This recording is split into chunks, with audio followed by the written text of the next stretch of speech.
দুস্থ ও অসহায় মানুষের নথি হাতিয়ে কোটি টাকারও বেশি ঋণ নিয়ে উধাও তৃণমূল মহিলা কর্মী গৃহবধূর। মেমারি থানায় অভিযোগ দায়ের। সকলের সাথে হাসি মুখে কথা বলতেন, দেখতে খুব সুন্দর, স্মার্ট ছিলেন। এলাকার প্রভাবশালী ও প্রতিবেশীদের সাথেও দিব্যি সুসম্পর্ক ছিল। আর এই সুযোগকে কাজে লাগিয়ে দুস্থ ও অসহায় মানুষের নথি হাতিয়ে প্রায় কোটি টাকারও বেশি আর্থিক ঋণ নিয়ে উধাও সুন্দরী গৃহবধূ। এমনই অভিযোগ মেমারি পৌরসভা ৩ নম্বর ওয়ার্ডের বাসিন্দা শুক্তারা বিবির বিরুদ্ধে। অভিযোগ, ওই মহিলা মেমারি পৌরসভার ৩ নম্বর ওয়ার্ডের সুলতানপুরে প্রায় ৫০ জনেরও বেশি দুস্থ ও অসহায় মানুষের নথি হাতিয়ে তাদের ভুল বুঝিয়ে বিভিন্ন বেসরকারি লোন প্রদানকারী সংস্থার থেকে লক্ষ লক্ষ টাকার লোন তোলা হয়, যার কিছু অংশ প্রকৃত গ্রাহকদের দেওয়া হলেও বাকি অর্থ নিজেই আত্মসাৎ করে বলে অভিযোগ। এরপর প্রাথমিকভাবে ঋণ প্রদানকারী সংস্থাকে মাসিক হারে নির্দিষ্ট কিস্তি পরিশোধ করলেও গত ২ মাস ধরে কিস্তি জমা না পড়ায় ঋণ প্রদানকারী সংস্থার আধিকারিকরা গ্রাহকদের ঋণ পরিশোধের জন্য চাপ দিতে থাকে। এরপরই বিষয়টি প্রকাশ্যে আসে। বৃহস্পতিবার দুপুরে এলাকার ঋণগ্রস্ত মহিলারা অভিযুক্ত শুক্তারা বিবির বাড়ি ঘেরাও করে বিক্ষোভ দেখায়।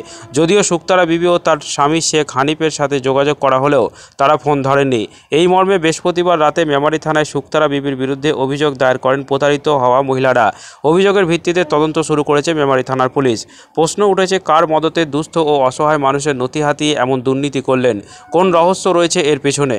জানা যায়, স্বামী স্ত্রী দুজনেই তৃণমূল করেন এবং স্থানীয় জনপ্রতিনিধি ঘনিষ্ঠ। উল্লেখ্য, মেমারির চেকপোস্ট সংলগ্ন রেলগেটের পাশে একটি অনলাইনের দোকানও রয়েছে। কিন্তু একাধিকবার শুক্তারা বিবি ও তার স্বামীর সাথে যোগাযোগ করা হলেও তাদের কোনো প্রতিক্রিয়া পাওয়া যায়নি। বাড়িতে গিয়েও খোঁজ খবর মেলেনি তাদের। এই পরিস্থিতিতে ঋণগ্রস্ত মহিলারা থানায় অভিযোগ দায়ের করে অভিযুক্তের দৃষ্টান্তমূলক শাস্তির দাবি জানান। সেই সাথে আত্মসাৎকৃত অর্থ দ্রুত পরিশোধ করার কথাও বলেন। কিন্তু পাড়ার স্মার্ট সুন্দরী মহিলা অত্যন্ত সুকৌশলে যেভাবে বোকা বানিয়ে ঋণ নিয়ে উধাও, আদৌ কি অত সহজে ধরা দেবেন তিনি? যদিও প্রশাসনের উপর আস্থা রাখছেন অভিযোগকারীরা। লোন এখানে নাই করে 50 লোকের লোন, মানে সবাইকে লোন, কারোর হাফ নিয়েছে, কারোর ফুল নিয়েছে। ওটা তারা বিবি, শুক্তারা বিবি, বাড়ি এখানে সুলতান। সে লোনের কারবার করে, আবার অত্যন্ত অনলাইনে দোকান করেছিল। এই সব লোকের টাকা ফাঁকা সব নিয়ে। টাকা কি সে তুলেছিল না? টাকা আমাদের ডকুমেন্টস দিয়ে আমাদের টাকা তুলিয়েছে। তুলিয়ে লোন ও চালায়, বা যেটুকু লাই চালায়। আমাদের সাথে ধরো আমরা যেগুলো লোন নিই সেগুলো আমরা চালাই, হাফ ও যেটা লাই, এবার কোনোটা ফুল নিয়েছে।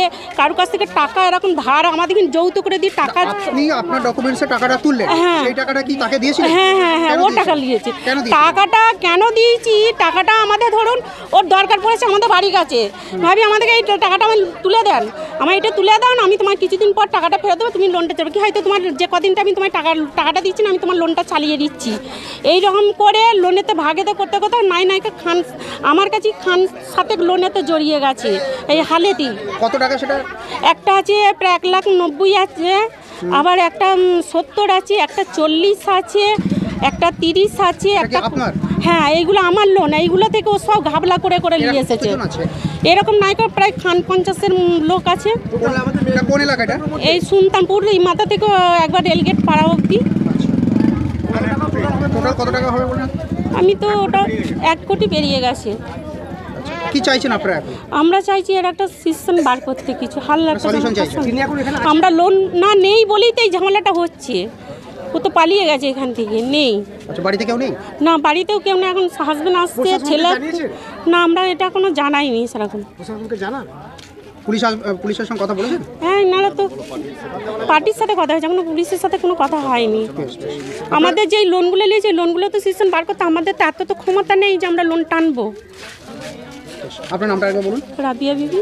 ঠিক আছে। বাড়ি গেটে সুলতানপুর, রেলগেট পাড়া, 3 নম্বর ওয়ার্ডে।